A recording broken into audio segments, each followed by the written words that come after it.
Saludo al grupo de policías de investigación judicial de la Ciudad de México que participan en el Seminario de Violencia y Paz del Colegio de México en este tipo de cursos a distancia que pretenden desarrollar y profundizar en los temas referidos a la investigación criminal, a la inteligencia y temas afines para el combate al crimen organizado. Yo soy el profesor Raúl Benítez Manaut, soy investigador del Centro de Investigaciones sobre América del Norte de la Universidad Nacional Autónoma de México. También presido el colectivo de análisis de la seguridad con democracia, AC, el cual tiene una página web que es www.cacede.org y ahí ustedes pueden consultar una gran cantidad de publicaciones. De hecho, voy a hacer referencia a algunas de ellas, que son el Atlas de la Seguridad y la Defensa de México en sus ediciones 2016 y 2020. He publicado artículos sobre seguridad nacional, cuestiones militares, cuestiones referidas a las Fuerzas Armadas y he participado en diplomados en distintas instituciones. También imparto clases en el posgrado de la Facultad de Ciencias Políticas y Sociales. En esta ocasión, en el Seminario de Violencia y Paz, del cual soy fundador, con el doctor Sergio Aguayo, vamos a desarrollar el tema de la inteligencia criminal en México. Y a partir de allí vamos a desarrollar diversas problemáticas que se desprenden de la actividad de inteligencia en el país. Como introducción, voy a dividir esta exposición en 6 partes, en 6 capítulos temáticos y empezar por el tema de la teoría de la inteligencia y la generación de inteligencia en nuestro país y los problemas que ello genera. En nuestro país se ha confundido la inteligencia con el espionaje. Esa es la principal característica. Durante el siglo XX, la profesión de inteligencia se ligaba principalmente a la inteligencia política. Era parte de la actividad del régimen del Partido Revolucionario Institucional y ello llevaba a que la inteligencia se concentraba en el análisis, el seguimiento de opositores políticos al régimen. Y en el país también se devaluó el concepto de inteligencia criminal, dado que la estructura legal de nuestro país es muy complicada y divide en 3 niveles de gobierno: la Constitución de 1917, el federal, el estatal y el municipal. Y a nivel presupuestario y a nivel de desarrollo institucional, los poderes municipales están muy devaluados en México en todos los campos, en el campo presupuestario, en el campo de la conducción, en el campo de la profesionalidad, etc. Pero los poderes municipales son los encargados de responsabilizarse de la seguridad pública y eso genera pues un problema entre gestión de poderes en nuestro país. La actividad de inteligencia, teóricamente, se corresponde con un llamado ciclo de la inteligencia.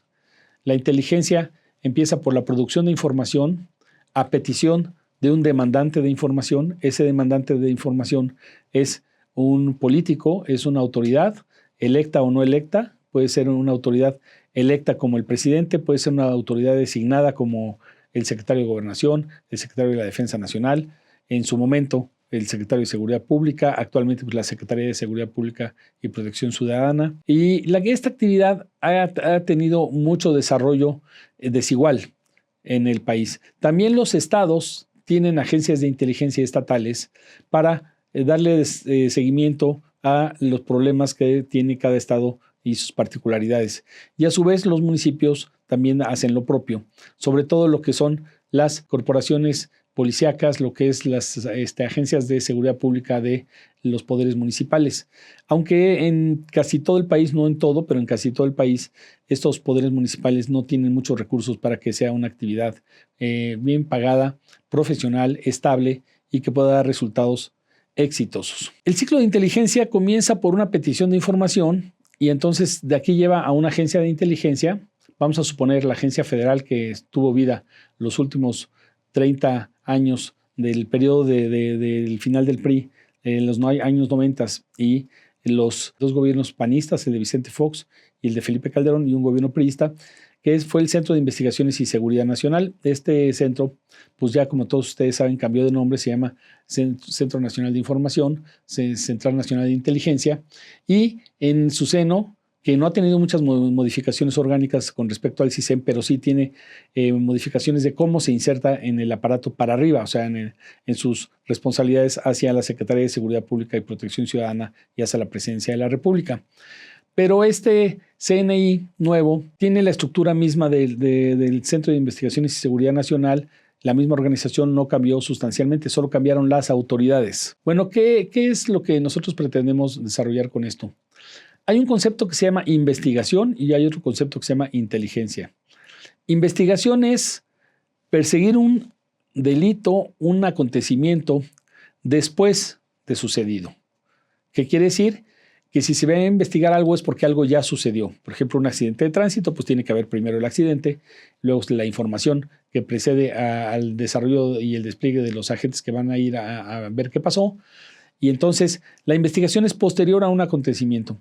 La inteligencia es una actividad mucho más completa. La investigación es parte de la inteligencia, pero no es toda la inteligencia. La inteligencia puede predecir, por ejemplo, cuántos accidentes de tránsito va a haber en determinado lugar si no están bien señalizadas las señales de tránsito, si en periodos de lluvia pues están mal hechas las calles, si no se pavimentan bien las calles con frecuencia, pues hay más proclividad a que haya conflictos de tránsito, el tipo de transportes que circulan por una calle, por una avenida, por una carretera. Entonces se puede hacer una predicción de accidentes. Entonces eso es la inteligencia. Se puede decir, por ejemplo, cuando venga el periodo de lluvias, en tal autopista que no está pavimentada, que tiene muchas curvas, habrá que prever que va a haber muchos accidentes en tal y tal y tal punto, y habrá que prever que habrá que llevar ambulancias, y habrá que prever que va a tener que llevarse a las gentes a hospitales. Y eso es un análisis previo a que acontezca un hecho. Si no acontecen muchos hechos, pues qué bien, pero puede ser que haya más de los predecidos. Entonces, esto nos lleva a que la investigación puede sobrecargarse por encima del escenario previsto. Por ejemplo, en la Ciudad de México es muy común decir, por los analistas de inteligencia, el 8 de marzo es el Día Internacional de la Mujer. Y hay unos grupúsculos pequeños de mujeres violentas, anarquistas, que se visten de negro, que se tapan el rostro, y es predecible que van a hacer actos violentos. Pero todavía no los hacen. Pero entonces la previsión es, bueno, ¿qué hago para que esos actos violentos perjudiquen menos el desarrollo de la marcha, perjudiquen menos las calles, que no se carguen estos hechos violentos sobre las oficinas que hay en los alrededores de las calles por donde pasa la marcha, los bancos, las oficinas privadas, las oficinas públicas, y en su caso, la protección de edificios históricos como los que están en el Zócalo de la ciudad. Entonces, no sabemos si va a haber ese acontecimiento, es predecible que sí va a haber, no se sabe cuántas personas van a estar en esta condición de hacer violencia, probablemente serán muy pocas, pero muy violentas. O sea, si una marcha es de 100,000 mujeres en favor de los derechos de las mujeres, con que 20, 25, 30 estén en disposición de hacer actos violentos, es suficiente para que la policía de la Ciudad de México, sus unidades especiales, las corporaciones donde hay mujeres, se preparen para este acontecimiento. Si no sucede nada, mejor, pero muy probablemente sucederá porque ya hay antecedentes de que había sucedido algo parecido en años precedentes. Si sucede algo, tienen que estar preparados las corporaciones policíacas para la investigación, cámaras fotográficas, tomas de video, etcétera. Y si es necesario, pues tener habilidades para la captura de los responsables de actos de violencia. Entonces ya la investigación es un acto posterior a el tomar imágenes de lo acontecido, actuar contra lo acontecido y después ya se hacen interrogatorios, etcétera. Ese es el proceso de investigación. La inteligencia tiene un periodo previo de captura de información mucho más largo y un periodo posterior mucho más largo. La investigación solo se circunscribe al hecho consumado y sus consecuencias casi inmediatas. Eso distinguiría la inteligencia de la investigación. Ahora, ¿el consumidor qué quiere? ¿Quién es el consumidor? El peticionario de la información, en este caso puede ser la jefa de gobierno de la Ciudad de México, puede ser el jefe de la Secretaría de Seguridad Pública de la Ciudad de México, el jefe de la Corporación Policíaca de la Ciudad de México o de alguna delegación, puede ser el propio presidente de la República, etcétera. Pero el peticionario quiere la información más completa posible, con análisis y con datos. Entonces, eso es lo que se llama inteligencia. El ciclo de inteligencia concluye cuando, desde que se pide la información hasta que se entrega la información, sucede algo, se completa todo el panorama completo. Los analistas de inteligencia tienen que prepararse antes. Los investigadores tienen que prepararse para el momento. Los investigadores también tienen que estar preparados para redactar informes de investigación que, sumados a los análisis previos realizados por otras personas, les dan un documento de inteligencia. Esto, todo lo que estoy señalando, se dice fácil, pero no es fácil que sean documentos bien elaborados, bien redactados y que le sirvan al usuario de esta información.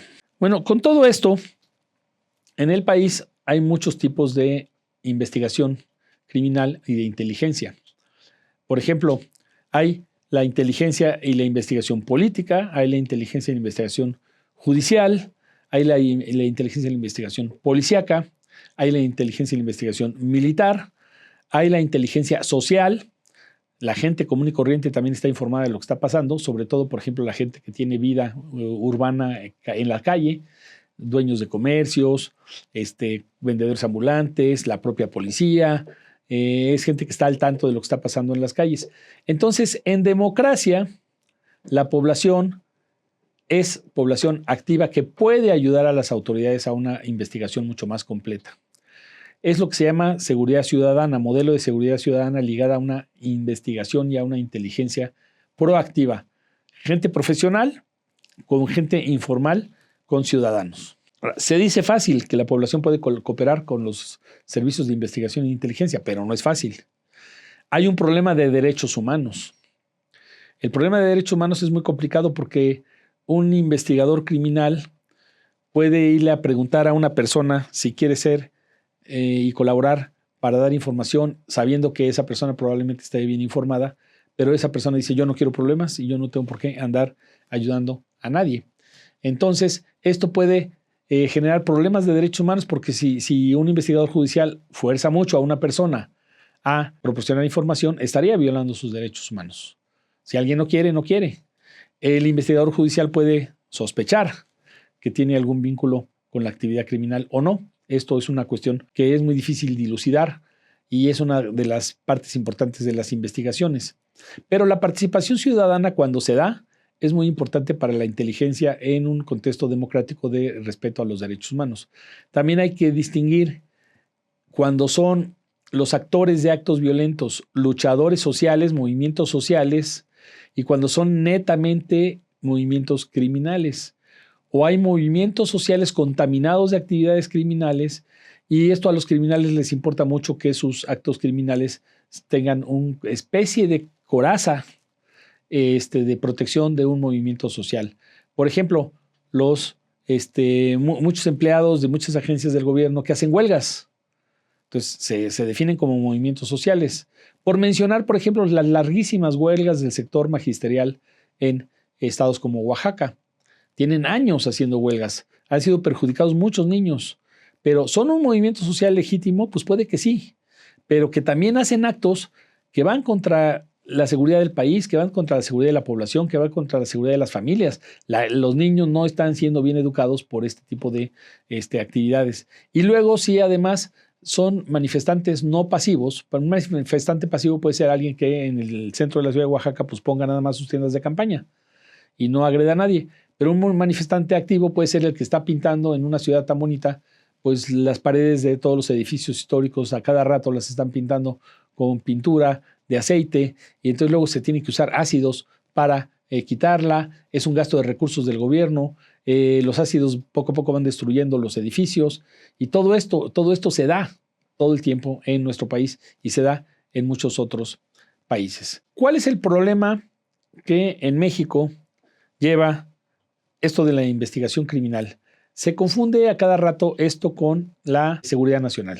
El gobierno cualquier cosa le dice que es seguridad nacional. El gobierno mexicano está acostumbrado a cubrir todos los aspectos que tienen que ver con la vida pública del país como de seguridad nacional, precisamente para poder usar a los cuerpos de seguridad con más libertad. Y entonces se acostumbra a usar algo de mano dura, y esto hay reclamos de derechos humanos, y esto entra en contradicción entre la efectividad para mantener el orden en las calles sobre los derechos humanos y las necesidades de la población para protestar, por ejemplo. Pero luego también viene todo el tema de los proyectos de los gobernantes. Los gobernantes son proclives a hacer macroproyectos que nadie se les oponga y eso se les llama proyectos de seguridad nacional. Si hay opositores activos, por ejemplo, gente que bloquea carreteras, gente que no quiere un proyecto, por ejemplo, ambientalistas, es muy común que los ambientalistas se opongan a proyectos estratégicos. Entonces se dice, no es un asunto de seguridad nacional y hay que quitarlos de ahí. En vez de pactar con los líderes, se inventan, se desarrollan, se construyen estrategias de contención, estrategias de desalojo, estrategias de neutralización. Esto es una gran problemática en México. En México hay una ley de seguridad nacional emitida en el año 2005 que regula actividades de seguridad de las oficinas del gobierno federal principalmente, lo que es el Centro de Investigación y Seguridad Nacional y sus coordinaciones con lo que en ese momento era la Procuraduría General de la República, las Fuerzas Armadas, los gobiernos estatales, etc. Y esta ley de seguridad del 2005 era una ley muy amplia, que decía que seguridad nacional pues era muchas cosas, el combate al terrorismo, el combate a las organizaciones criminales del narcotráfico. Seguridad nacional también es falta de agua, si alguien hace sabotaje a instalaciones estratégicas, la vigilancia de los aeropuertos, la vigilancia de las carreteras estratégicas del país, que son denominadas casi en automático como aquellas que paga peaje el usuario, es estratégica. O las otras carreteras federales chiquitas, más angostas de ida y vuelta, como se dice. Entonces ahí nadie paga nada y ahí entonces el crimen organizado tiene más libertad de acción. ¿Por qué? Pues porque en las carreteras donde se paga, el usuario está más protegido. Cuando pagas te dan un recibo, tienes un seguro. Hay cámaras en las casetas de peaje y estás más seguro. Un analista de inteligencia puede prever que las organizaciones criminales en algunos casos tratan de evadir las autopistas de peaje o las que se consideran de seguridad nacional, pues para que no los vean trasladarse y usan caminos secundarios. Y los caminos secundarios son más inseguros porque están menos resguardados por la policía o por las policías o por el ejército. Les dan menos mantenimiento, están llenos de baches, tienen topes cuando pasan por las poblaciones. Esto favorece la actividad criminal porque cuando un automóvil va por una autopista y se enfrenta con un tope, se tiene que parar. Ahí lo pueden interceptar los grupos criminales o pobladores que estén ejerciendo acciones de vigilancia en sus propias poblaciones. Es lo que se llaman las autodefensas que vigilan pueblos, sobre todo en zonas rurales y comunidades indígenas. Una cosa que en el mundo no está clara, ni lo va a estar, es lo referido a investigación, inteligencia y seguridad nacional. Todos los gobiernos del mundo hacen investigación para detectar crímenes y para investigar crímenes realizados. Todos los gobiernos del mundo tienen fuerzas institucionales preparadas para hacer inteligencia, hasta para hacer espionaje. Hay leyes de espionaje, hay leyes de inteligencia, hay leyes de intercepción de sistemas de comunicación. En países democráticos se supone que todo esto tiene que ser con autorizaciones judiciales. En países autoritarios pues no se necesitan autorizaciones judiciales o se inventan y, como se dice popularmente, las autorizaciones judiciales se las sacan de la manga y entonces actúan sin ningún freno y se pueden violar derechos de los ciudadanos. En gobiernos que son inspirados por la ideología comunista, ahí no hay derechos humanos, se actúa sobre los ciudadanos pues con mucho más libertad por parte del Estado y los ciudadanos tienen mucho menos mecanismos de defensa. Por ejemplo, en Cuba, pues no se puede protestar porque ya es uno salir a la calle con una pancarta, que en México no es un delito, en Cuba puede ser uno llevado preso. Lo mismo puede parecer en este momento en Rusia. En Rusia hay muchos ciudadanos que estos últimos meses, por el acontecimiento de la guerra en Ucrania, la invasión de Rusia al territorio ucraniano, hay muchos ciudadanos que se han opuesto en manifestaciones, sobre todo al principio, en los meses de marzo y abril. Estos ciudadanos simplemente con caminar con una pancarta oponiéndose a la ocupación militar del gobierno de Vladimir Putin ya eran considerados enemigos de la nación y presos. Hay una periodista muy famosa que en la televisión nacional de Rusia puso una pancarta no a la guerra y la condenaron a 14 años de cárcel. Eso en México no sería posible porque hay leyes que protegen periodistas, hay leyes que protegen libertad de expresión y también puede haber afectados por estas cosas, pero tienen los periodistas pues mecanismos de defensa. En sus sistemas autoritarios pues no sucede así. México está considerado un estado híbrido, un país de régimen político híbrido. Tiene partes democráticas y tiene partes autoritarias. Tiene leyes democráticas, pero costumbres autoritarias, y los llamados usos y costumbres están regulados por la Constitución mexicana, pero también son usos y costumbres políticas. Por ejemplo, hacer fraudes electorales. Se hicieron durante tanto tiempo que se volvió costumbre de fuerzas políticas, movimientos sociales, sindicatos. Si no están la población apoyando a alguien, a un sindicato, a un partido político, etcétera, pues se roban las urnas, las desaparecen, las queman, las violentan. Los grupos criminales presionan a la población a veces para que voten por cierto partido político en cierto lugar. Por ejemplo, en la elección federal del año 2021 en el estado de Sinaloa, el cartel de Sinaloa estuvo presionando a la población muchísimo para apoyar a ciertos candidatos de elección popular y estuvo amenazando a los candidatos de oposición. Y en donde veían que había casillas electorales que no eran simpatizantes de un cierto partido político, entonces presionaban a la población para que no asistieran a votar y hasta amenazaban e instigaban a los funcionarios electorales, y así sucedió. Entonces, todo eso son cuestiones ilegales, son crímenes, pero pues en México, como son usos y costumbres, pues no se acostumbra a perseguirlos con la dureza que se requeriría por instancias judiciales. Aquí el tema es que se está sobreponiendo lo político y lo militar sobre lo judicial y sobre las leyes. Eso es un problema en nuestro país. ¿Por qué eso es un problema en nuestro país? Porque cuando las leyes no se respetan a plenitud por los políticos, y sucede muy frecuentemente, los investigadores judiciales pues se ven con el temor de hacer una investigación judicial objetiva y profunda, porque a lo mejor sus jefes están vinculados a intereses políticos, quienes los nombraron, o amigos de quienes los nombraron, o grupos hasta empresariales, y no se atreven a hacer investigaciones judiciales profesionales por temor al castigo, a perder el trabajo, a la reprimienda. Entonces, eso es la politización de la justicia en nuestro país, y eso es un gravísimo problema. Luego está el tema militar. El presidente de la República, los presidentes anteriores, el presidente Felipe Calderón declaró la guerra al narcotráfico y le dio muchos poderes a las Fuerzas Armadas. Esto lo continuó haciendo el presidente Enrique Peña Nieto y ahora lo hace también el actual presidente Andrés Manuel López Obrador. Y entonces los militares tienen derechos adquiridos sin estar escritos en ningún lado, pero un investigador judicial, por ejemplo, de un estado de la República, pues no se atreve a hacer una investigación sobre miembros de las Fuerzas Armadas, aunque haya acusaciones firmes, porque sabe que las Fuerzas Armadas tienen mucha impunidad. Entonces hay impunidad política, hay impunidad militar y también se produce el miedo a la denuncia por parte de la población. Entonces hay impunidad criminal, la gente le tiene miedo a que los criminales se apoderen de un lugar y que sean los mandamás en ese lugar, y entonces estamos ante muchos problemas políticos para resolver en este dilema y acertijo de cómo se hace investigación objetiva profesional cuando hay un ambiente político adverso, cuando los militares tienen mucho poder de facto, y entonces los investigadores judiciales pues se ven obstaculizados. Quiero poner un ejemplo que sucedió hace apenas 3 días en el estado de Baja California. La alcalde de Tijuana, Montserrat Caballero, ante los acontecimientos que sucedieron en Tijuana, en Ensenada, en la ciudad de Tecate y en la ciudad de Mexicali, donde fueron quemados muchos negocios, muchas tiendas de conveniencia y automóviles. Por ejemplo, en Tijuana se quemaron algunas tiendas K, que son tiendas de conveniencia. Estas tiendas que son versiones parecidas al Oxxo, donde se venden hielos, refrescos, papitas. Entonces, la alcalde hizo un anuncio inédito en la televisión nacional.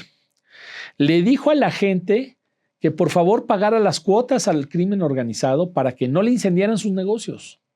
Le dijo a los comerciantes que le hicieran caso a los criminales, que les pagaran sus cuotas criminales, sus impuestos criminales, y así no les iban a incendiar los negocios.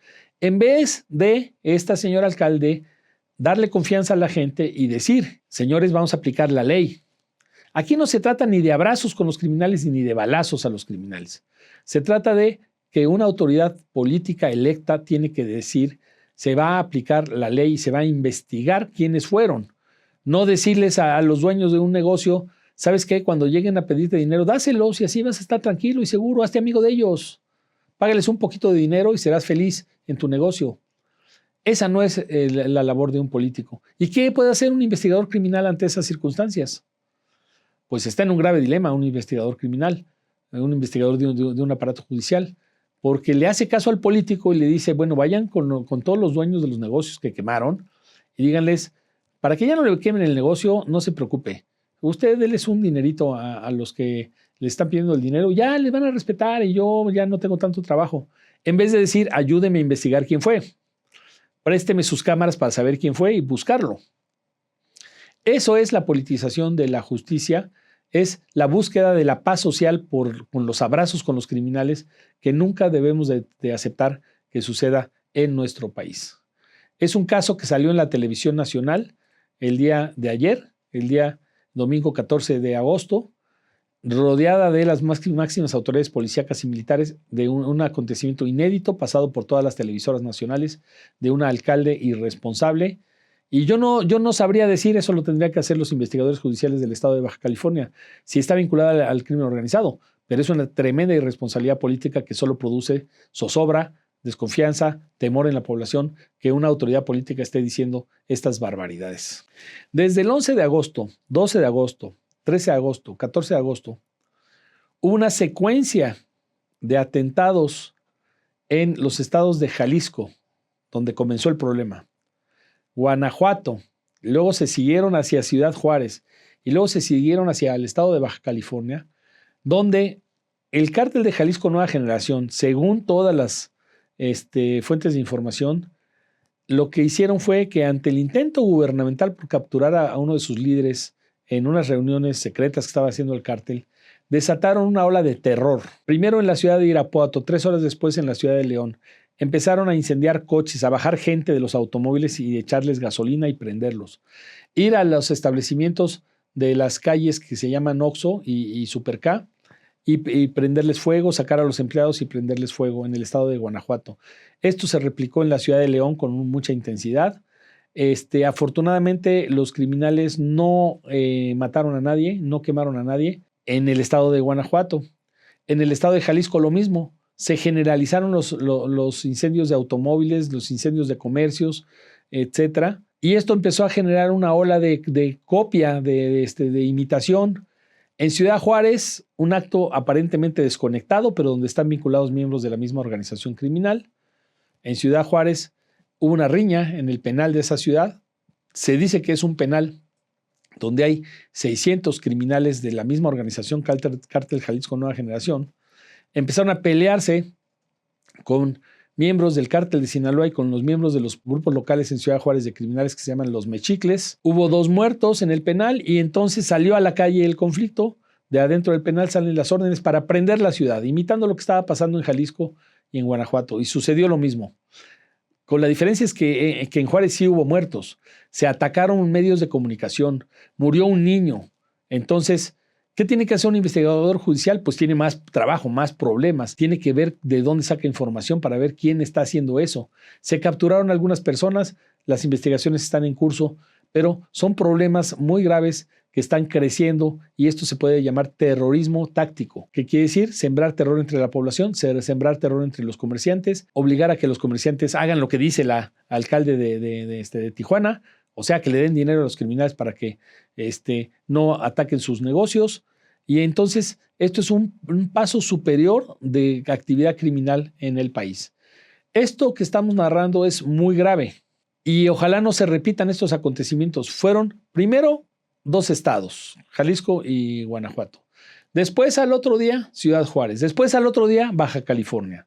¿Qué podemos esperar si hay actividades de imitación de estas actividades criminales? Hay una labor que también tienen que hacer los medios de comunicación. Vamos a poner un ejemplo de esto, de problemas de seguridad pública muy graves, actitudes que han tomado los medios de comunicación que vale la pena analizar. En Estados Unidos, hace aproximadamente 20 años, hubo una epidemia de suicidios. Una epidemia de suicidios de jóvenes, de señoras, de gente pobre, algunos enfermos mentales, etc. Y las televisoras empezaron a hacer investigaciones por su propia cuenta de estos suicidios, iban a las casas de las familiares de los donde se suicidaban, iban con la policía a que les pasaran la información. Y hicieron un análisis, los investigadores del FBI, un análisis muy detallado, donde sacaron la conclusión de que a medida que salían en la televisión las informaciones sobre suicidios, entrevistaban gente, familiares, a los policías, etcétera, se incrementaban después de sucedido ese acto de suicidio transmitido por la televisión, se incrementaban los suicidios en otras ciudades. Eso es lo que se llama factor imitación. Podemos decir que en México hay una quema de tiendas Oxxo y Super K en las autopistas. No capturan a los culpables rápido. Los imitan en Ciudad Juárez. Los imitan en Baja California. Puede ser factor imitación. Entonces, ¿qué hacen los medios de comunicación? Se quedan silenciados para que no haya imitación, pero también la población tiene derecho a saber lo que está pasando. ¿Cómo se transmite esta información? Como nota roja, como una cosa muy grave, como responsabilidad del gobierno, como una actividad criminal fuera de control. Se puede transmitir de muchas formas. El tema es que los medios de comunicación tienen que ser muy serios para esto. Y los investigadores tienen que ser muy serios, rápidos, para hacer investigación que se transforme en inteligencia y que logren hacer productos que sirvan para las futuras actividades judiciales y que no se repitan estos acontecimientos con esta virulencia. Entonces, ¿qué es primero? ¿La libertad de información o el tratar de prevenir este tipo de actividades criminales? Las dos cosas son primero. Los derechos humanos, ¿dónde están? Si yo informo con mucho sensacionalismo, como nota roja, un acto criminal, otro criminal en otro estado, de otro grupo criminal, por ejemplo, en Veracruz, está viendo la televisión y dice, pues qué buena idea. La próxima vez que el gobierno intente capturarnos, vamos a prender 5 Oxxos y a ver si le siguen. Eso es lo que va a pensar un criminal. Entonces, es muy difícil hacer investigación profesional y que también la profesionalización se lleve a los medios de difusión, a los medios de comunicación, a la forma en cómo el gobierno tiene que hacer transparente lo que está pasando. No se puede ocultar lo que está pasando, tampoco se debe exagerar, pero cómo se maneja sin que cause terror entre la población. Eso es tarea de los comunicadores, es tarea de los propios policías judiciales, es tarea de los políticos que trabajan y los administradores de los sistemas judiciales que trabajan en comunicación constante con las televisoras, etcétera. Pero es un desafío para todos. Entonces, esto lo queremos poner de relieve como un hecho muy importante. Aquí hay un problema muy complicado respecto a la investigación judicial y la inteligencia. ¿Responde a las leyes o no responde a las leyes? La investigación judicial se hace sobre cánones legales. Por supuesto que en los cursos de capacitación que se les transmite, las órdenes que dan los superiores, pues tienen que estar lo más cercano posible a la certidumbre legal. Pero en México hay una diferencia muy grande entre lo legal y lo real. ¿Qué se quiere decir con lo legal y lo real? Un policía de tránsito, cuando se acerca a alguien que cometió una infracción, le da las dos soluciones: la multa, que es lo legal, y la mordida, que es lo real. ¿Qué predomina? Pues eso dejamos la pregunta abierta porque hay gente que se niega a dar mordidas, se niega a darle propinitas a los policías de tránsito. Prefieren pagar una multa muy cara a hacer un círculo vicioso de amenaza de multa, mordida resuelve. Ahora, estamos hablando de un fenómeno criminal común, la circulación en la calle por los automovilistas, etcétera. Pero esto también resulta cuando un agente de investigación atrapa a un criminal en algún acto y entonces le dice, bueno, mira, ya te agarré, consígueme tanto dinero y te dejo libre. O le dice lo contrario, ya te agarré, ya te fregaste, te vas a ir derechito al Ministerio Público. O el policía no quiere problemas y dice, si no hay pruebas contundentes, esta investigación judicial es muy endeble, por lo tanto yo no quiero problemas, mi jefe me va a cuestionar, voy a tener que llenar durante 4 horas papeles y papeles y papeles, no va a pasar nada y ahí se ven. ¿Cuál es la actitud profesional que tiene que asumir un investigador? Pues la profesional es actuar conforme a la ley, hacer los reportes lo más profesionales posibles, no caer en tentaciones y que la investigación resulte lo mejor posible para la víctima. Pero eso no sucede en todos los casos. Hay una palabra que se usa mucho en México, que es la palabra impunidad. Vamos a definir lo que es la impunidad. La impunidad se produce para dos tipos de actores, el actor gubernamental y el actor criminal. Impunidad es alguien que, por ejemplo, violenta a su esposa, un feminicida. La violentación de género a una mujer puede ser verbal, puede ser física, puede ser la peor, que es el asesinato, la tortura, el asesinato, la constante amenaza, amenazar un esposo a una esposa con quitarle a los niños, esconderlos, sin su autorización, etc. Eso es la impunidad a un criminal. La impunidad al Estado, cuando el Estado por intereses políticos oculta una información y no resuelve un problema. Por ejemplo, hay muchos casos gravísimos de la guerra contra el narcotráfico, donde las fuerzas militares o las fuerzas policíacas hacen algo contra la ley, se asocian con los criminales, y entonces el reporte policíaco de las procuradurías hace un reporte amañado, beneficioso para las corporaciones policíacas, y luego si detienen a alguien, a un policía, a un militar, el juicio que se les hace es muy blando, muy débil, con un castigo light, vamos a llamarle así, ligerito, y entonces eso también se llama impunidad. Y la población resiente eso, la población resiente cuando hay impunidad, y hay también la impunidad por corrupción monetaria. Hay un delito, por ejemplo, regresemos al caso del feminicida.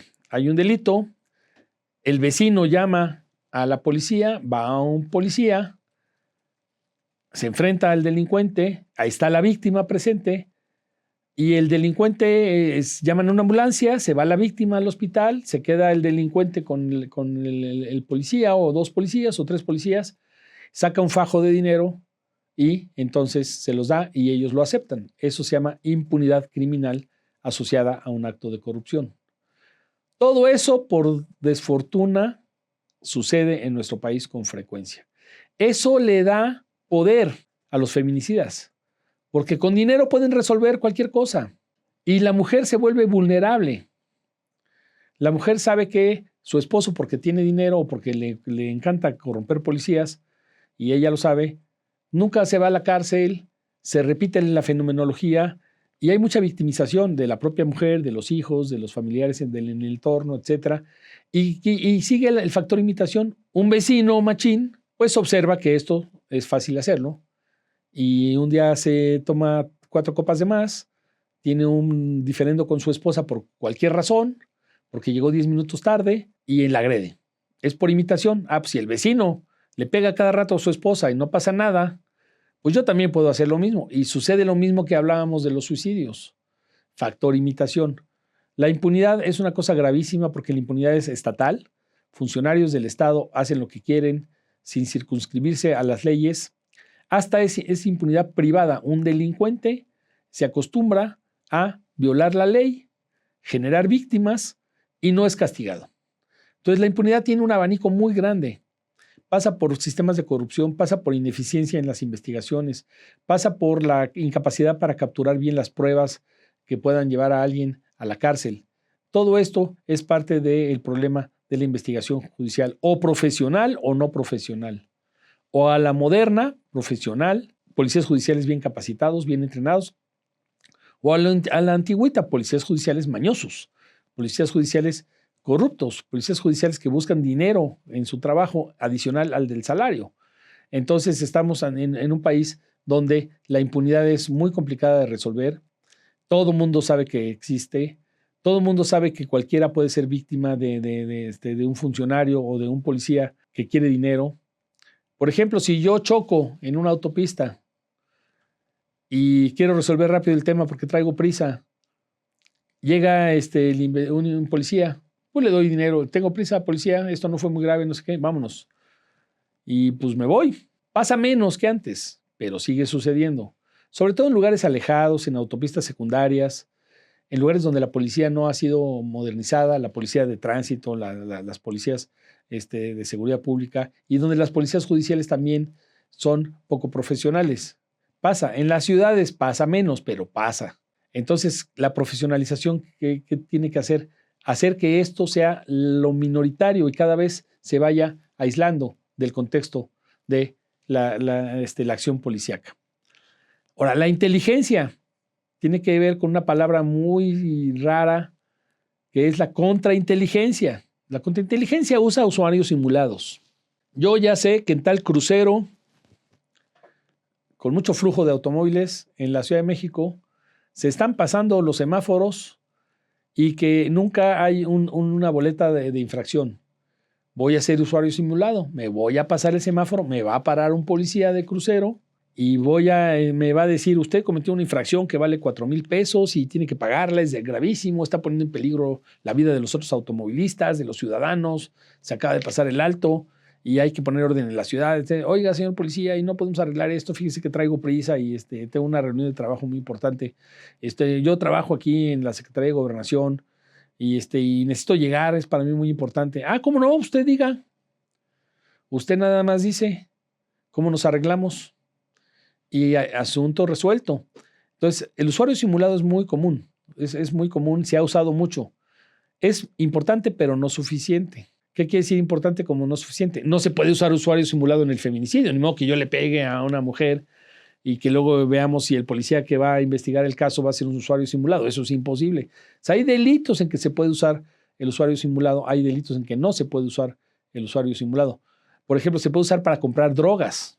Todos sabemos en la Ciudad de México que hay ciertos barrios donde está lleno de delincuentes y que hay mafias criminales, vendedoras de marihuana, de cocaína, de pastillas, de éxtasis y todo eso. Son famosas por sus nombres, la nomenclatura de estas organizaciones criminales. El cártel de Tepito, la Antiunión, la Unión Tepito, etcétera, etcétera, etcétera. Los de Tláhuac. Ahora que se acaba de abrir la universidad después del COVID, pues los de Tláhuac son los que venden la marihuana ahí en las islas de la UNAM. Pues hay que ir tras los de Tláhuac.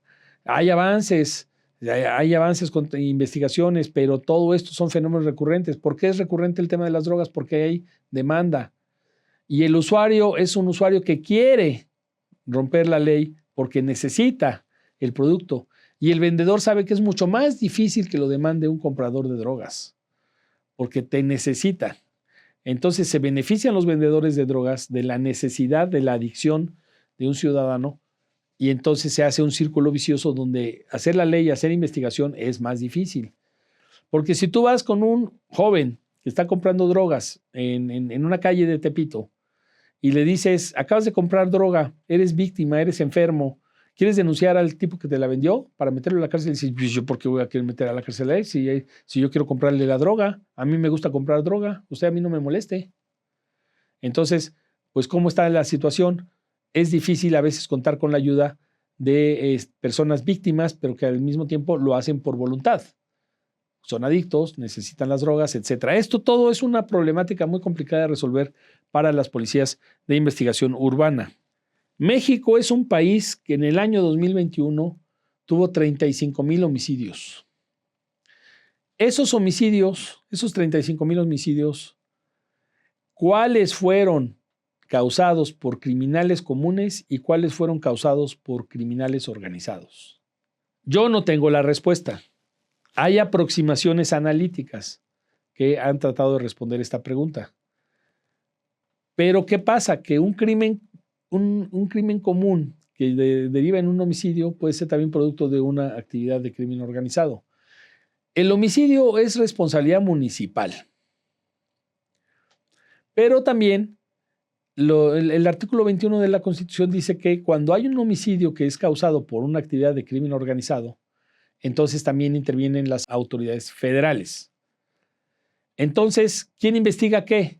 Las autoridades municipales en muchas partes del país, en los 2,462 municipios que hay en el país, muchas veces no son profesionales. En los pueblos rurales, en municipios chicos, los policías de investigación son pocos, son amigos del jefe, salen y entran de la corporación, no tienen estabilidad laboral, son mal pagados, etcétera, etcétera. Hay un homicidio. Puede ser un homicidio de crimen común. Un borracho se peleó con otro borracho en una cantina y se calentaron los ánimos y uno mató al otro. Bueno, eso es absolutamente crimen común. Eso es absolutamente investigación municipal. Sí, pero un borracho se pelea con otro porque el otro le quiere vender droga, el otro lo quiere embaucar. Y entonces entra el factor narcotráfico. Entonces, ahora ya es un delito también federal. Va a intervenir la autoridad federal. Pero ¿cuánto tiempo se va a tardar la autoridad federal en llegar al pueblo ese? Que le informen que hay un delito de probable narcotráfico, pues un rato. A lo mejor el narcotraficante pues se aprovecha de la situación y le dice al policía local, oye, pues ya vámonos por acá, toma 1,000 pesitos y yo ya me voy, agarro mi coche y me voy. Y si llega la policía federal, pues ya ahí le platican que yo ya me escapé. Y si llega el ejército, pues igual. Y este cuate pues, sale corriendo por la carretera en su automóvil y hasta les dice adiós al convoy del ejército que viene llegando. Dice, ahí te ves muy bien, que te vaya bien en tu investigación. Entonces, todos estos son problemas que tienen que ver con la jurisdicción y la delimitación del crimen común con el crimen organizado. Ahora, ¿dónde empieza el crimen común? El tipo de arma agresora. Muy pocos homicidios se hacen a golpes. Otros homicidios se hacen con arma blanca, cuchillos, armas afiladas o palos, bats. Suceden, pero no son los muy frecuentes. Otros homicidios se hacen individualmente con una pistola. Eso ya es un homicidio que interviene un arma ya que tienes que comprar, que muchas veces el que la posee no tiene el permiso para usarlo, y aunque tenga el permiso para usar el arma, pues no tiene permiso para dispararla a cualquiera. Y otros se hacen con armas largas. Bueno, los homicidios que se hacen con armas largas, la más famosa de ellas es el AK-47. Obviamente es una actividad criminal de alto impacto, lo hacen grupos muy organizados, con jerarquía, etcétera, etcétera. Los que se hacen a balazos pueden ser las dos cosas, pueden ser pequeños grupos criminales, pero ya más organizados, bandas criminales de 5, 10, 15, 20. Puede ser una persona, etcétera, pero ya el uso de un arma individual, pues ya implica algo de sofisticación. Alguien que tuvo que comprar el arma, a lo mejor se le heredó su papá, etcétera, etcétera. Cuando el homicidio es a golpes o a palazos y eso, pues es difícil que sea el crimen organizado el autor del homicidio, que sea una actividad planeada con anticipación. Es más sobre el calor de los acontecimientos, el enojo de los acontecimientos de forma individual, la enemistad que tiene alguien porque se tomaron copas de más o se pelearon, disputas familiares muy graves, cuando hay herencias que no llegan a resolución feliz de las diferendos, cuando un señor no describió bien a quién le deja sus pertenencias. Por ejemplo, los terrenos ejidales en el campo, pues 2 hermanos se pueden matar porque el papá no dejó claro pues, de quién es el terreno. O un hermano que se va a Estados Unidos de migrante, 10 años, y el papá se muere en el camino en medio de esa temporada de tiempo. Sus hermanos se hacen de las tierras, las cultivan, etcétera. Él regresa y dice, pues yo también quiero mis derechos. No, pues ¿cuáles derechos? Tú ya no tienes derechos. Entonces ahí empiezan las broncas familiares, ¿no? Entonces todo esto, pues hay que ver cómo se dan las tipologías de la violencia, hay que ver a qué fenomenología responden. Para eso sirven los analistas, sirven las investigaciones profundas. No se necesitan analistas de inteligencia muy calificados para investigar el crimen común en homicidios, pero sí se necesitan bancos de datos, analistas profesionales, acceso a fuentes de información federales, entrenamiento y profesionalidad para analizar homicidios producto de actividades criminales bien organizadas. Esa sería la diferencia. Todos sabemos cómo está dividido el país en carteles criminales. Hay 8 grandes carteles en el país, una gran cantidad de carteles regionales o urbanos o por barrios. Y esto lo vamos a analizar a continuación. Pero todo esto ya lleva y tiene que llevar una actividad más profesional de investigación, que tiene que llevar analistas de inteligencia acompañando a los investigadores de campo, y los productos de investigación tienen que tener componentes analíticos también, que sean también vistos por analistas con capacidades para estudiar un hecho, un homicidio, una fenomenología, la quema sincronizada de comercios, los robos en ciertos puntos en las ciudades, los robos de automóviles, todo lo que es crimen organizado. Por ejemplo, robos a los transportes. Y ahora la modalidad criminal que está de moda en México es transportar migrantes de la frontera con Guatemala hacia Texas o hacia California. Y Estados Unidos está pidiéndole al gobierno mexicano que pare esa actividad criminal. En México, actualmente hay 8 grandes grupos criminales. Los 2 primeros son los 2 grupos más famosos, los que han generado mucha polémica, son los que tienen más novelas tras de sí, series de televisión, series de Netflix, libros de periodistas, leyendas, etcétera, que es el Cártel de Sinaloa, la organización criminal que se desprende de Badiraguato en Sinaloa, cuyo jefe está encarcelado en Estados Unidos, pero tiene unos hijos y muchos hijos tiene, muy prolíficos, le gustaban las mujeres y entonces generó descendientes que todos tienen y están peleándose la herencia de su papá. El cártel del Golfo, que se fundó por ahí de los años 80 y tenía como misión transportar cocaína de la costa de Colombia, Venezuela, que se transportaba por el Mar Caribe, se introducía por el Golfo de México e introducía la droga a Texas. Estas dos organizaciones criminales no estaban en guerra entre sí. Una tenía el objeto de llevar cocaína a California y otra tenía el objeto de llevar cocaína a Texas. No había mucha lucha ni pelea por las carreteras, había mucha corrupción gubernamental, nadie se los impedía. La cocaína venía de Colombia, estaban vinculados a los grandes carteles colombianos, el cártel de Sinaloa y el cártel del Golfo.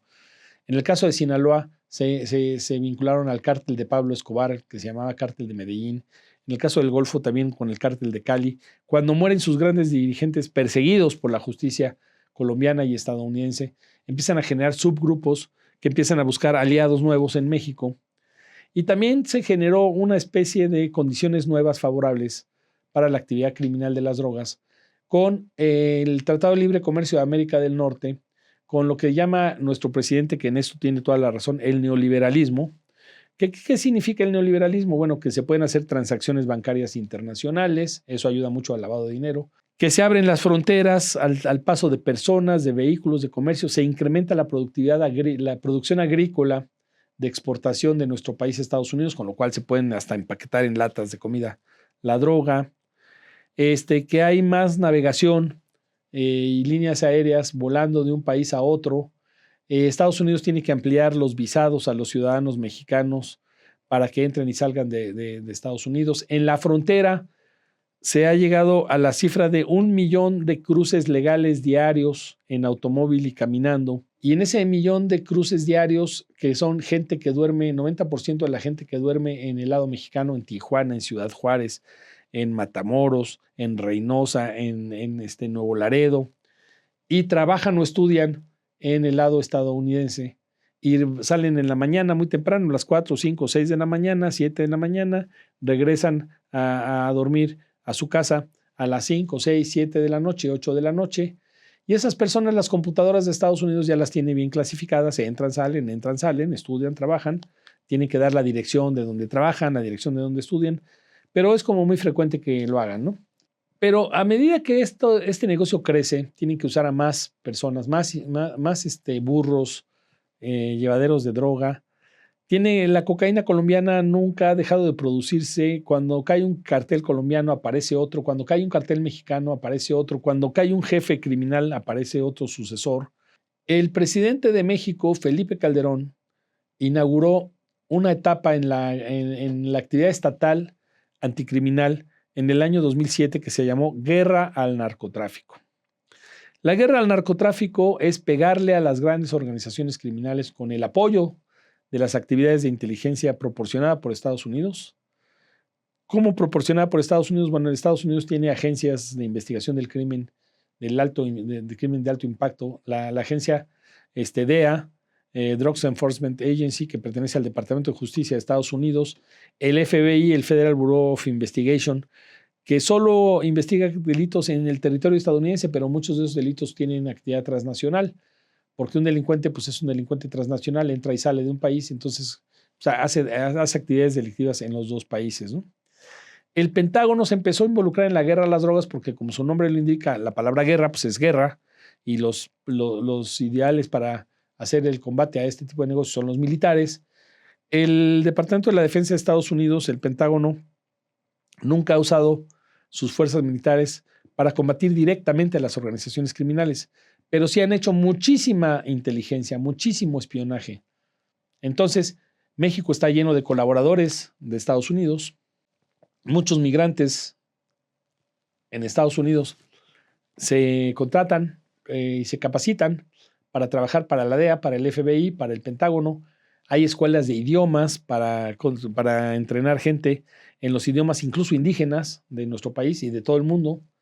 Entonces, es una actividad muy desarrollada, la actividad antiterrorista, y el concepto de hacerles la guerra viene de que Estados Unidos decretó la guerra al terrorismo en el año 2001. Entonces ya todo es guerra.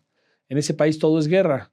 Entonces el tráfico de drogas es guerra, pero hay actividades dentro de ese país que no las consideran guerra porque sus leyes las permiten.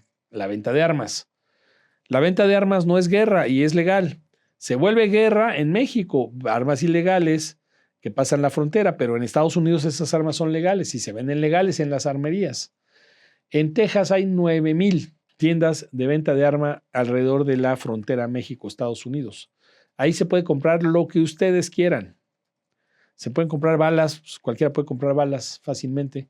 Se pueden comprar AK-47, pistolas para uso individual, venden todas las marcas que ustedes quieran, desde las más caras hasta las más baratas, de las más sofisticadas hasta las más simples. Venden ya armas de asalto, llegan a vender hasta estas armas llamadas Barrett de 50 milímetros, que tienen una distancia de 2,000 metros. Son balas de 50 milímetros, medio metro, y tienen una capacidad destructiva muy grande. Algunas organizaciones mexicanas han sido descubiertas con estas Barrett.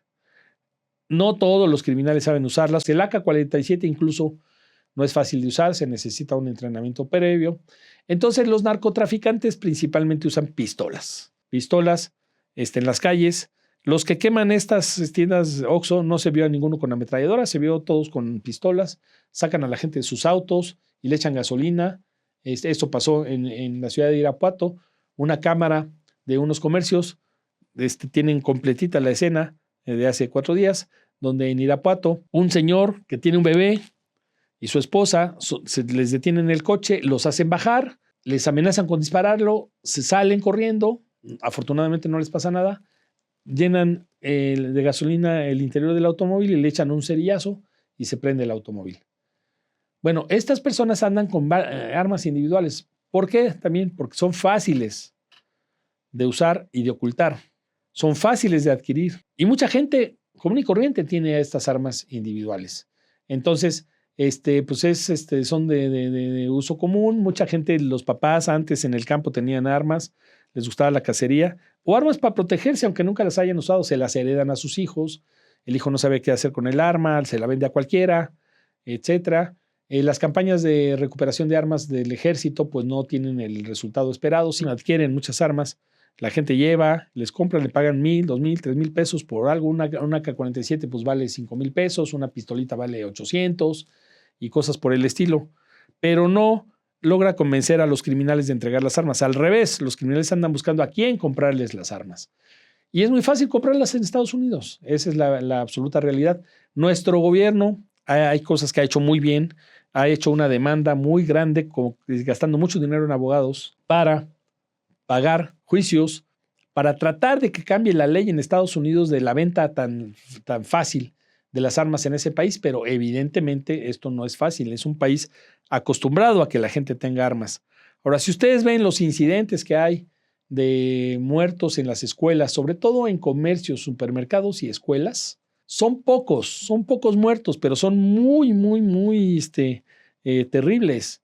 El que hubo en el poblado de Uvalde, en Texas, últimamente, hace 2 meses, pues fue un acontecimiento terrible. Los policías no actuaron a tiempo. Mucha investigación, muchos sistemas de comunicación, van armados con chalecos súper especiales, 5 radios de comunicación, 3 armas cada policía, gases lacrimógenos, parecen robots, parecen astronautas que llegan a la luna. Pues no pudieron entrar a tiempo y reaccionar rápido. Se tardaron 1 hora en actuar contra el loco que entró a una escuela en esa ciudad de Uvalde y mató una gran cantidad de niños. Y entonces, qué falta de capacidad de la policía, falta de profesionalismo. La ventaja de todo lo que pasó allí es que la policía está siendo investigada. Quieren llegar hasta las últimas consecuencias. Eso en México nunca se hace. Si la policía hace bien, muy bien. Hasta les dan premios a los policías y se los merecen. Pero cuando hacen malas cosas, los jefes cubren todo y nadie dice, aquí se equivocó en esto la policía, en esto se equivocó. No hay investigaciones profundas de las situaciones. Entonces, esa sería la diferencia. Bueno, sigamos con los grupos criminales. Estos 2 grandes grupos criminales se van dividiendo a medida que el gobierno les provoca golpes. Empezaron a buscar también nuevas rutas hacia los Estados Unidos porque las rutas tradicionales, California y Texas, fueron reforzadas por la seguridad fronteriza de los Estados Unidos. Entonces se abrió por ahí de 2002-2003 la ruta de Ciudad Juárez. Y en Ciudad Juárez no se empezaron a pelear 2 organizaciones, se empezaron a pelear 3 organizaciones. El cártel de Sinaloa, el cártel del Golfo, en ese momento vinculado a la organización esta terrible que vivió en el país, que ya está casi desmantelada, que se llama Los Zetas, y un cártel local que era traficante de drogas a Estados Unidos que se llama La Línea, el cártel de Juárez o cártel de La Línea, cuyo jefe era Amado Carrillo.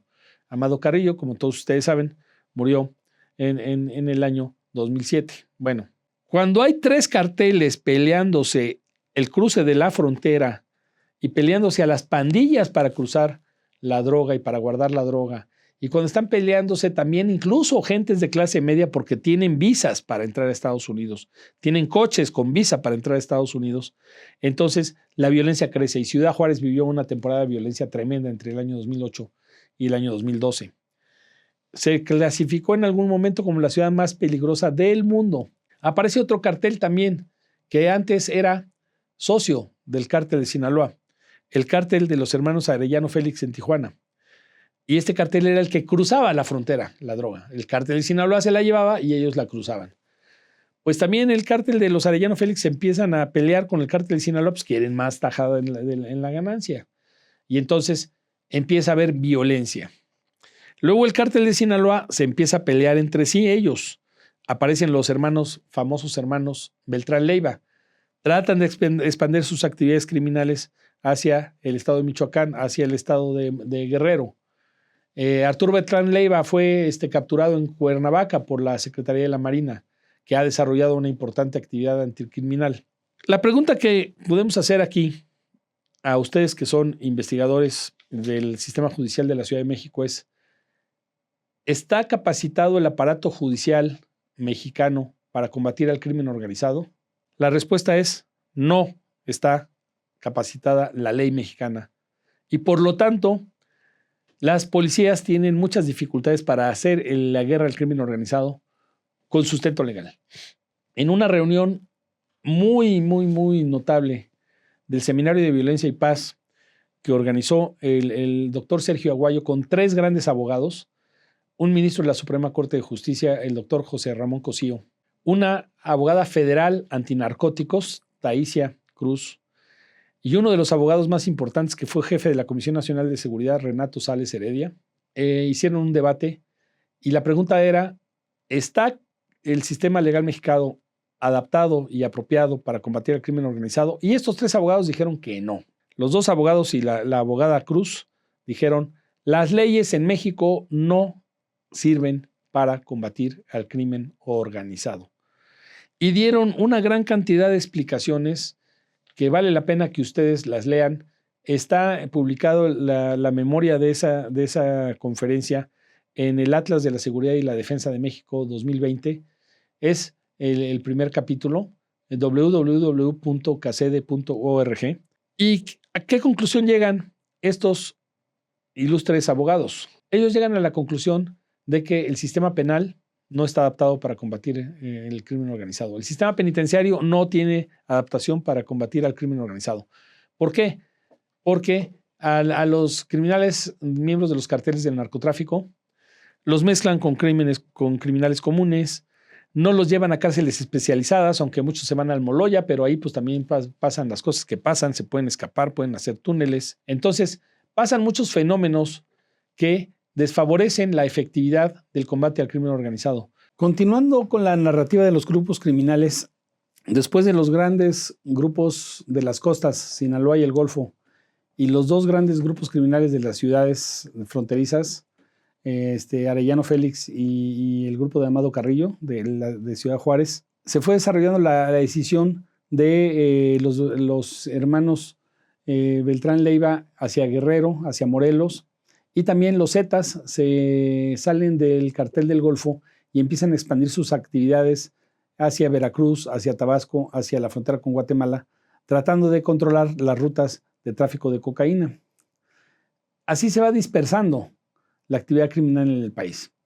Luego aparece en Michoacán la famosa familia michoacana, y después esta familia michoacana se transforma en los llamados caballeros templarios. El último cártel como gran organización que surge es el de Jalisco Nueva Generación.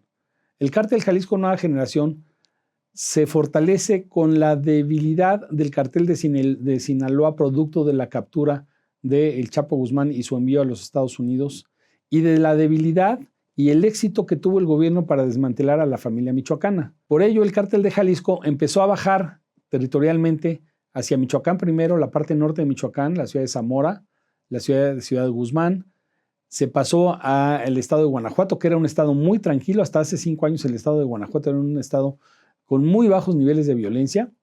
Como la autopista de Querétaro a Guadalajara pasa por Ciudad Guzmán, por León, por Irapuato, por Salamanca, por Celaya, etc., el cártel de Jalisco fue penetrando esas ciudades, aprovechando que la familia michoacana pues, se fue desmembrando y que quedan pocas células independientes de ello. Entonces, este cártel de Jalisco se ha ido empoderando y ahora se considera la organización criminal más poderosa del país. Incluso hace 2 años, pues, como todos ustedes saben, en la Ciudad de México hicieron el atentado contra el secretario de Seguridad Pública, Omar García Harfuch, donde afortunadamente no lograron su objetivo, pero desafortunadamente mostraron una gran capacidad de fuego, la aparición de los famosos Barrett 50 en acción y también la muerte de uno de los hombres que le daban seguridad a García Harfuch. También en la Ciudad de México otros carteles aparecen vinculados a los cárteles de distribución de cocaína en la ciudad, de la Unión, la Contraunión, los cárteles de Tláhuac, etc. Y son cárteles medianos, pero controlan el área urbana de la ciudad. Y en el Estado de México también se han ido infiltrando células del cártel de Jalisco. Y luego hay muchos imitadores que dicen que son miembros de la familia michoacana, de los caballeros templarios, etc. Una de las actividades más importantes de estas organizaciones es también la extorsión, no solo la venta de drogas, sino la extorsión de las personas. ¿Por qué? Porque los jefes criminales de estas organizaciones de narcotráfico le dicen a sus células: tú trasládate a tal lugar, te llevas una camioneta, te llevas dinero, te llevas armas, alquilas una casa, consigues una casa, hacen una casa de seguridad y les dicen: te las arreglas para sobrevivir como tú puedas. Mientras conseguimos lo más importante, que son las drogas, tú empiezas a vivir de lo que puedas. Entonces empiezan las extorsiones a los comerciantes, los secuestros de gente con recursos. Y ahí empieza a extenderse la actividad criminal a otras actividades no drogas. Y eso es una de las cosas que pasan en la Ciudad de México, donde mucho de la actividad criminal es producto de otras actividades criminales, como el secuestro, la extorsión, los comerciantes medianos y pequeños, etcétera, pues están siendo asolados. También está el cartel de Tláhuac, que está vendiendo drogas. Unión Tepito y la Contraunión venden drogas, distribuyen cocaína en los bares. Dicen que tienen a la colonia Condesa pues casi sumergida en la extorsión, a todos los restauranteros, los dueños de los bares, etcétera. Hay drogas de alta calidad vendidas en esas colonias de altos ingresos, donde van jóvenes de altos ingresos económicos. Entonces, se generaliza esta actividad. Otras agrupaciones criminales que aparecen en el país son las vendedoras de gasolina robada, los guachicoleros. Estas se instalan sobre todo en los alrededores de la ciudad de Salamanca, porque está la refinería de Pemex en la ciudad de Salamanca, en Guanajuato, y aparece el cártel de Santa Rosa de Lima. Estas agrupaciones son no narcotraficantes, sí muy peligrosas, usan muchísima violencia y tienen un gran poder de corrupción. Esa es parte de lo que define a estas organizaciones de narcotráfico.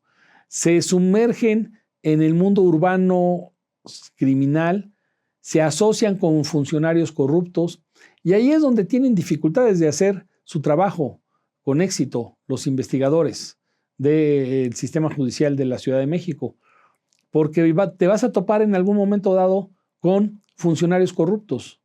Ojalá y eso vaya disminuyendo. También ojalá y se eleve, como es el caso, la profesionalidad. La Ciudad de México todavía tiene niveles, entre comillas, aceptables de seguridad y menos violencia que otras ciudades del país. Por supuesto que las de la frontera.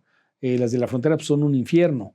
Que la ciudad de Guadalajara, que se ha convertido esta zona metropolitana de Guadalajara, donde está Zapopan y el área metropolitana de la ciudad, en un área de acción del cártel de Jalisco. La autopista León, Ciudad de México, también pues muy socorrida por las organizaciones criminales, porque pasan una gigantesca cantidad de transportes comerciales que se dirigen hacia los Estados Unidos.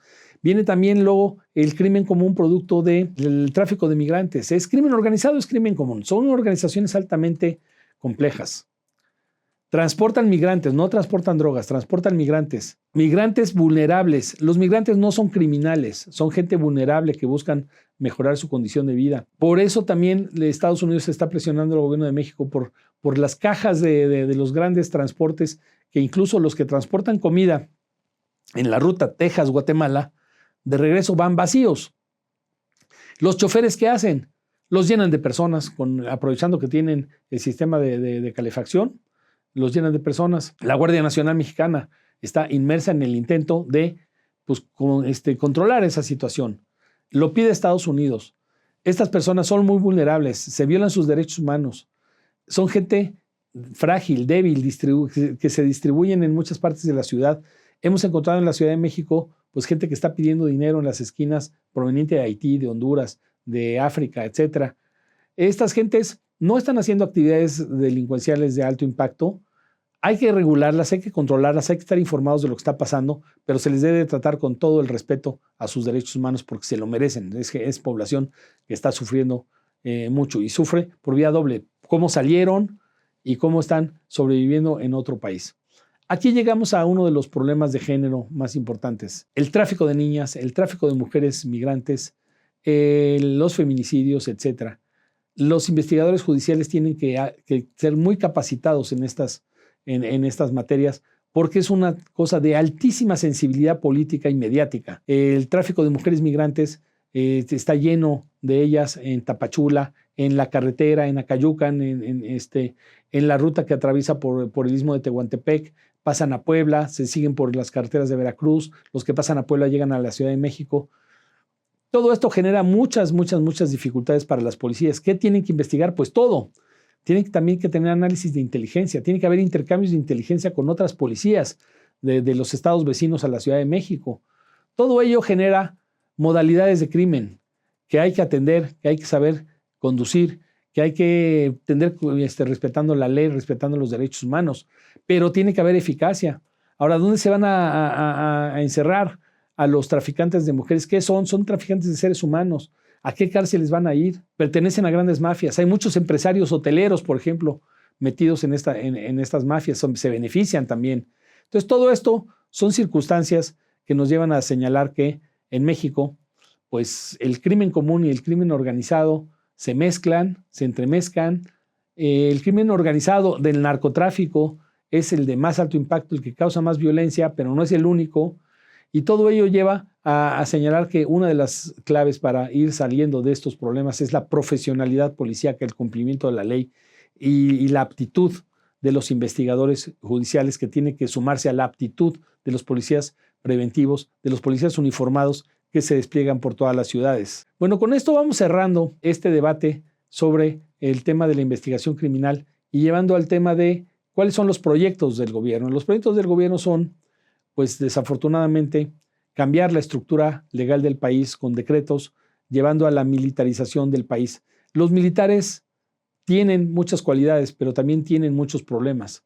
Los militares no son entrenados para las actividades policíacas, tienen poco entrenamiento en derechos humanos. Los militares casi no tienen mujeres en sus filas, por lo tanto el problema de género es un problema difícil para ellos, porque no los entrenan con profundidad, con especialidad en el tema género, y pueden llevar a mucha tensión con la población civil, con mujeres que son violentadas, etcétera, etcétera. Los militares se entrenan para combatir, no para acercarse a la población. Las policías de investigación se entrenan para investigar crímenes con habilidades profesionales. El trabajo de criminología lo hacen muy poco en las Fuerzas Armadas. Ellos están bien entrenados en el manejo de armas, son mucho mejores que los policías civiles, por supuesto, en el manejo de armas, pero no en temas para investigar el crimen con herramientas científicas. Todo esto son debates que se están abriendo en el país porque las autoridades del país están confiando más en las Fuerzas Armadas que en las policías. Una ventaja de los militares para sí mismos es la unificación, o sea, pertenecen a corporaciones muy unificadas, muy disciplinadas.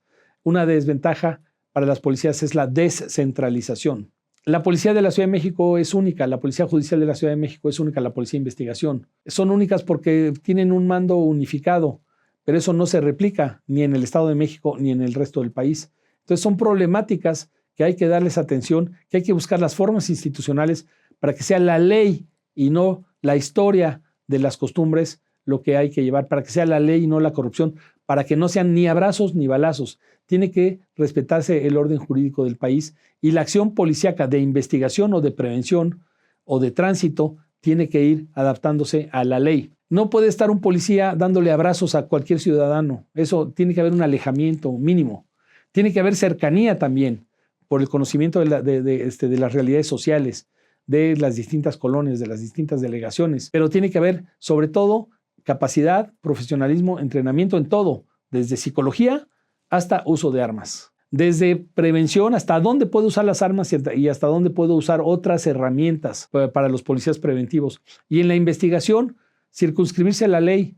Por ejemplo, está el tema de, y con esto voy concluyendo esta clase conferencia, está el tema de los sistemas electrónicos de información, el WhatsApp, el celular, el espionaje telefónico, todo eso. Son desafíos para los policías de investigación. Son desafíos para la investigación científico-policíaca, tanto de investigación de hechos ya consumados como de investigación de hechos que pueden darse, como son las actividades de inteligencia. Todo esto son dilemas que están por venir, pero bueno, estamos seguros que profesionalizándose, con sapiencia sobre las leyes que tienen que acatar, con sensibilidad para el manejo de los derechos humanos, sobre todo de las minorías vulnerables, pues puede haber una mejor imposición de la ley en nuestro país y una mejor condición de vida para la ciudadanía. Muchísimas gracias por su atención.